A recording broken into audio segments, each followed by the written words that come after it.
Xiao Zhan's legal response: what we know, what fans think, and what remains unclear. What happens when an online fan dispute crosses a line that has nothing to do with music, advertising, or fandom anymore? According to the information provided, the latest development involving Chinese actor Xiao Zhan is no longer simply an argument between fan communities. It has moved into a legal process involving alleged insults, defamation, and the exposure of personal identification information. On August 27, 2026, a law firm representing Xiao Zhan's studio released a case briefing.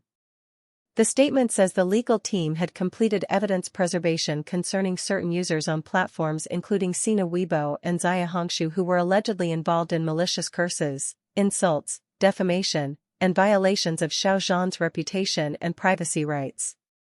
The lawyers said they had immediately filed lawsuits with the court and requested that the relevant platforms disclose the real name identities of the users involved so that legal responsibility could be pursued. That is the central fact in the information provided. Xiao Zhan's side has taken formal legal action, and evidence has reportedly been preserved. Another fact presented is that the legal team says it will continue monitoring alleged infringement across platforms and gathering evidence. In other words, this is described not as a one-time response, but as part of an ongoing legal strategy. The reported trigger for the dispute is connected to Jin, also known as Kim Suk-jin, and disagreements among fans over luxury brand advertising treatment. According to the supplied information, some Korean artist fans were dissatisfied with what they perceived as Jin receiving less favorable treatment from Gucci than Xiao Zhan. The material claims that personal identification information belonging to Xiao Zhan was then illegally exposed publicly in what is commonly described online as doxing, or kai-he.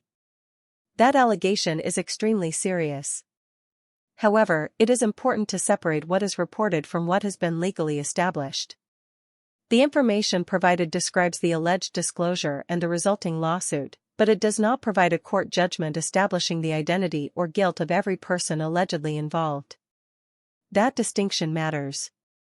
When personal information becomes part of an online fandom dispute, the issue can quickly move beyond ordinary criticism or disagreement. Fans may argue about advertising campaigns, brand visibility, screen time, popularity, or perceived treatment. Those are subjects of opinion.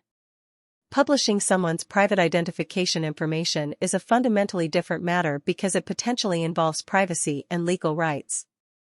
There is also a reported reaction from a Jin fan station.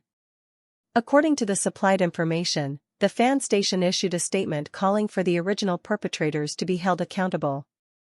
However, the statement reportedly did not apologize to Xiao Zhan and instead emphasized that fan behavior should not be attributed to the artist. This is where fan reaction and fact need to remain separate. The fact provided is that such a statement was issued and that it reportedly called for accountability. The interpretation that its position was dismissive or avoiding responsibility belongs to public opinion and should not be presented as an established fact. From an opinion standpoint, there is an important principle here: separating an artist from the actions of individual fans is reasonable, but that principle does not automatically resolve questions about the conduct of the individuals involved. An artist cannot be assumed responsible for everything a fan does.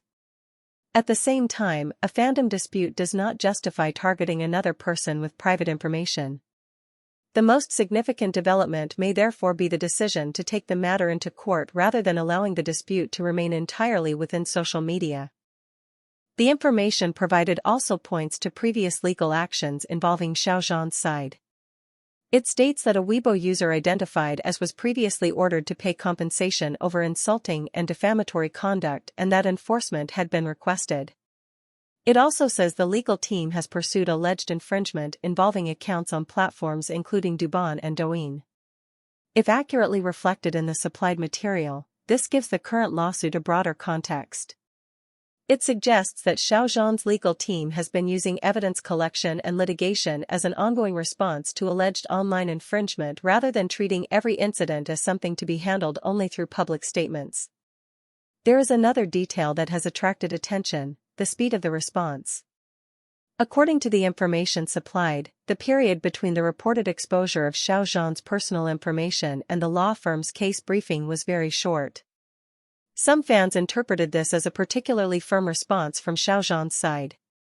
That interpretation is fan reaction, not a confirmed statement about Xiao Zhan's personal feelings or intentions. We should not turn a legal action into evidence of what the artist privately thinks unless a verified statement says so. And that brings us to speculation. Some observers may wonder whether this case could lead to wider accountability for users involved in the alleged disclosure. The supplied information indicates that Xiao Zhan's lawyers have asked the court to require platforms to disclose the real name identities of relevant users. But until the legal process produces further confirmed results, it would be speculation to claim exactly who will be held responsible or what penalties they might face. It is also speculation to predict whether this dispute will create a larger conflict between Xiao Zhan fans and Jin fans. The safest conclusion is that the supplied information documents a dispute involving individuals from different fandoms, while the legal case itself concerns alleged conduct and legal rights. Turning the situation into a competition between entire fan communities risks obscuring the actual issue. There is a bigger lesson here for online fandom culture. Celebrity fandoms can create enormous communities built around loyalty, comparison, and emotional investment. But once support for one artist becomes a reason to attack another artist or expose personal information, the conversation changes completely. A disagreement about Gucci advertising cannot automatically justify actions that may infringe someone's privacy or reputation. At the same time, responsible reporting requires restraint. We should not declare someone guilty simply because an allegation appears online. We should not assume every person in a fandom supports the actions of a small number of users. And we should not treat speculation as evidence. For now, the clearest fact is that Xiao Zhan's studio, through its legal representatives, has announced legal action concerning alleged online infringement and personal information exposure. The legal team says evidence has been preserved, lawsuits have been filed, and further monitoring will continue. What remains unknown is equally important: the identities of the specific users involved, the court's eventual findings, and what consequences may follow from the legal proceedings. So rather than asking which fandom won, perhaps the more meaningful question is this: when an online celebrity dispute crosses into alleged privacy violations, should the conversation still be about fandom rivalry, or should accountability become the priority? What do you think? Share your view respectfully. Where should the line be drawn between passionate fandom and unacceptable online behavior?